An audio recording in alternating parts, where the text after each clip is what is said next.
आप सभी को नमस्ते। मैं रात को खाना बनने के बाद मैं अपनी किचन को कैसे क्लीन करके सोती हूँ, आज मैं ये दिखाऊंगी आपको।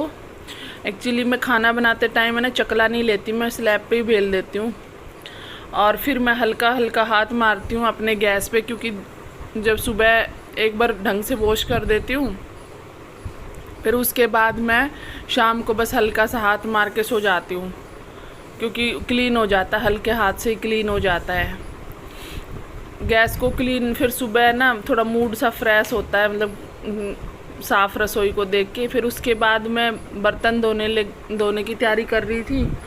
बर्तन मैं थोड़ा अलग तरीके से धोती हूँ और एक ये छोटा यूज एंड थ्रो वाला डब्बा रखती हूँ छोटा सा, जिसमें छोटा मोटा कचरा डाल देती हूँ। फिर रात को इसको साफ़ करके सोती हूँ। मैंने पहले बेलन को धो दिया है। बड़े बुजुर्ग कहते हैं कि बर्तन आप चाहे कुछ भी साफ़ मत करो, लेकिन चम्मच ज़रूर साफ़ करके सोया करो। कहते हैं कि वो हरिद्वार नहाने जाती है चम्मच। अब वो रीज़न तो क्या है, क्या नहाने जाती है, क्या कोई लॉजिक ही होगा, बड़ों ने बताया है। तो कहते हैं कि अगर आप बीमार भी हो और कुछ भी हो ना, तो अपने बच्चों से, अपने हस्बैंड से, किसी से भी एक चम्मच ज़रूर धुलवा के सो, ऐसा बोलते हैं वो। तो मैं पहले बर्तनों को सीधे पानी से धो लेती हूँ, लोहे के जूने से सीधे पानी से धो लेती हूँ। नॉन स्टिकी को कभी भी लोहे के जूने से नहीं धोना चाहिए, सॉफ्ट जूने से धोना चाहिए। मैं यहाँ पे बता भी रही थी कि लोहे के जूने से नहीं धोना है। नॉन स्टिकी कुछ भी हो चाहे, मैं पहले साफ़ पानी से ऐसे ही बर्तनों को धो लेती हूँ, फिर उसके बाद मैं साबुन लगाती हूँ। इससे साबुन भी कम लगती है और बर्तनों की झूठ निकल जाती है सादे पानी से। फिर उसके बाद आप साबुन लगा के वॉश करोगे ना, फटाफट वॉश भी हो जाते हैं बर्तन और एकदम चमकने लग जाते हैं बर्तन। फिर मैं ऐसे ही करके सारे बर्तन साफ़ करने लगी थी।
मैं सारे बर्तन, ऐसे बड़े बर्तन सबसे लास्ट में धोती हूँ और थोड़ा सा लोहे के जूने से पहले उन्हें अच्छे से रगड़ लेती हूँ, फिर साबुन के हाथ लगाती हूँ।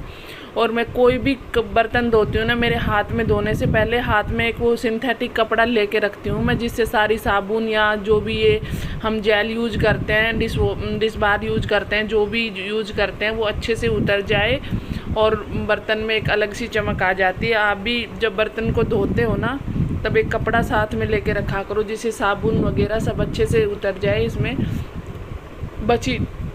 बची ना रहे।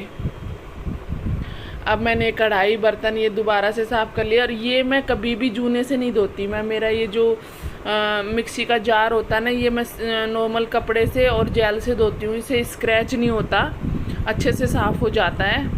और फिर मैंने ये सारे बर्तनों को धो के साइड में, ये छिक्के में नहीं आते मेरे।